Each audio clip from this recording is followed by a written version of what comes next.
Мемлекет басшысы Қасым-Жомарт Кемелұлы Тоқаевтың бастамасымен елімізде Таза Қазақстан атты акция бастау алды. Адам табиғатсыз, табиғат адамсыз болмайды.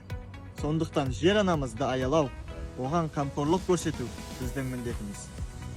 Жұмыла көтерген жүк жеңілдемекші Көкшетау қаласының барша тұрғындарының назарына қаламызды барынша көркейтуге бірге күш салсақ. Себебі біздің қала біздің ортақ үйіміз. Сегодня в рамках масштабной экологической акции «Таза Казахстан» работники областного дворца культуры Кокшетау вышли на уборку прилегающей территории.